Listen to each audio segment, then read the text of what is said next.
The autumn wind is a pirate. Good morning, good afternoon, and good evening. This is Mrradillo with another episode of Mrradillo's World. We're back with some news. Maxx Crosby has been traded to the Baltimore Ravens for 2 first-round picks, a 2026, the 14th overall pick in this year's and upcoming draft, and then a future first for 2027. So, he finally got traded.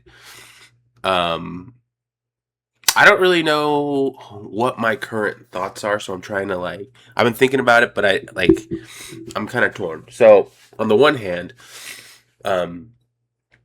we got value for a player who didn't want to be here. I'm always down for if you're not a part and you don't want to be a part of the Shield moving forward, you're not. I'm a Raiders fan, okay, 100%. So you got to get to stepping, right? And getting 2 first-round picks for a 29-year-old, I think he's 29-year-old defensive end who's just come off of 2 surgeries. I think that's a really good deal for us and for them because Maxx Crosby is still going to give 100%, and he's still going to be Maxx Crosby. He's a phenomenal player who never quits and plays every single down.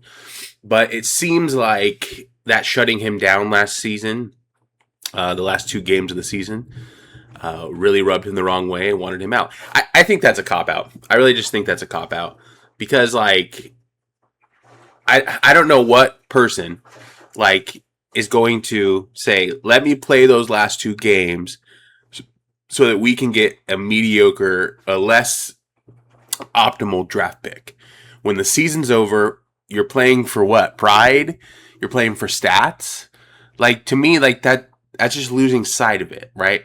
And if he doesn't trust the regime to build, you know what I mean? Because they had to sell him on Pete Carroll, and that didn't work out. So he probably just doesn't trust or have faith in the Raiders organizations, which is fair.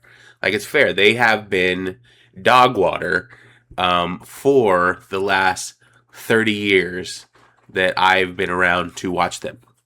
Well, 2001, I guess last 23 years, last 20 years. How about that? Yeah, so I'm kind of melancholy because I didn't want to trade Maxx. I was ultimately hoping that it didn't go through and he stayed a Raider and we drafted Mendoza and we were just on the right trajectory and everything was happy. But this isn't Madden. This isn't a fairy tale. I can't just force him to stay a Raider if he doesn't want to stay a Raider, and ultimately that's his prerogative. What I didn't like in how he handled this is he was trying to not say anything so that he wouldn't jeopardize any of the value from him, right? I get that. I understand that he was trying to do a solid for the Raiders organization, but it just, I don't like back channeling. But ultimately it worked out, and it worked out when we got 2 first-round picks. I'm not a fan of this, talking in the media. I just think that's so, wussy. You know what I mean? And maybe, who am I? I'm just a dude talking to a camera on a Saturday morning. But ultimately, I don't like that. I don't think that's... I want... And this isn't an ideal world. We're not in an ideal world. We're in a business. I want people to be upfront about it. I want you to take the heat from the fans that you don't want to be here, right? And just own that. I have more respect if you were just come out and say I didn't want to be here. But on the other side, he did do the Raiders a solid by not saying that, because then the price would have gone down. But I guess theoretically speaking, I want to be old school, but you really can't in this new age of football, right? I want to force people to play out their contracts and be like, you can retire. We will take nothing for you. I want that hard nose to be, but then you create enemies. You don't really create friends or people working with you. But if they had that stance that well, we have you for the next 3 years, so you can either play or have fun retiring. And by the time we retire, you want to come back and we're still not trading you, right? I would love for that to have been the case, but John Spytek is wheeling and dealing, stayed firm on his price that he wanted 2 firsts. Didn't get the player, but that's okay. He still got the 2 firsts, the draft capital, and let's see what he does with it. It's like deja vu all over again. Although this one doesn't sting as bad because I think we were expecting it, and we've already gone through the Khalil Mack trade.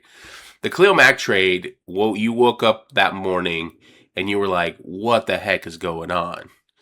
Like, and now and this is the problem with the Raiders.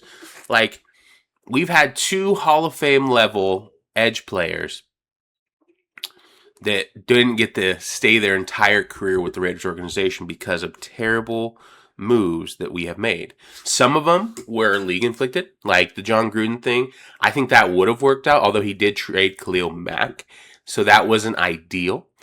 But the NFL kind of pushed him out, right? Which kind of caused this ripple effect. Okay. But then you had the hire of Josh McDaniels after that, right? And that was abysmal. He torpedoed the whole Raiders organization because he just didn't have the clout that other New England people have. And maybe he doesn't have the people skills. Like, that's the thing I think we forget a lot. The NFL is still a people business. You have to be able to be a leader to men in a locker room. You have to be able to have people buy in. You have to be like those things matter, right? And that's not to say that Maxx is a great leader. He's always going to check people in the locker room. He's always going to put the Raider first or his team first. And I do wish him well. But I am kind of sad about this information. Like, I didn't want this to be the case. I was hoping that this would work out, but it ultimately did not work out. And I'm going to put right here. A 7-7 game. They ran right into it, and they've got him. Maxx Crosby waiting, and each of the big rush. Second down, goal to go. Herbert, look out! Here comes Crosby. Trying to get away, he can't. Kelly remains 2nd and 9. Here they come, down he goes! Crosby gets him again! Another sack! And he's done a pretty good job of that here in this game. Here's Taylor thrown down to the ground. Patrick Taylor, and Crosby makes that play. From the 25 in the backfield, Dillon gets dumped by Maxx Crosby. Go back to 3 tight ends. I think play action, and here it is. Love sacked Crosby. Old teammate Zeke gets the handle and able to just get sideways back to the line of scrimmage as Maxx Crosby. Jones. 5 yards deep, and this is safety! The safety by Crosby! At the motion man at the bottom of your screen, Bajan. Pressure coming, in some trouble, down he goes! Maxx Crosby got him! I'm going to put some career Maxx highlights and just say farewell here. But ultimately, back to what I was saying about, or maybe I'll put it here. I don't know. I'll put it somewhere. I understand. And then we had Maxx cause some of this dysfunction too by, instead of possibly hiring John Harbaugh in that cycle, push for Antonio Pierce. And then we had an abysmal year. He did better than Pete Carroll, funny enough. But then they fired him and brought in Pete Carroll and a new GM. So I'm melancholy this morning. Because, like, I love Maxx Crosby. He was the ultimate Raider. But if he didn't want to be here, we got the maximum value for him. And that's great. What else can you have the GM do, right? They tried to get him to stay. They wanted him to stay. They all said the right things, right? But if he wasn't willing to stay, right, what can you do? You got to move on. You got to cut your ties. You got to get your value that you can. And that seems to happen in everyday life. For example, like at work, if you aren't happy with what's going on in the leadership, like, you have every right to leave. You have every right to find something better, because ultimately how you go into something and how you're feeling about something matters, right? We're not robots. We have emotions. So sometimes things work out, sometimes they don't. Sometimes we feel a certain way, sometimes we change. Like, all this is fluid, right? But farewell, Maxx Crosby. I don't know if the Ravens are going to get a Super Bowl. You know what I mean? Like, we'll see. They're definitely in playoff contention most of the time.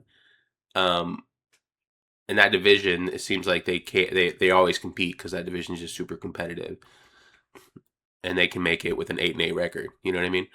And it doesn't look like anyone is going to take over that. So we have the Baltimore Ravens, we have the Browns, the Steelers, and what's the last team?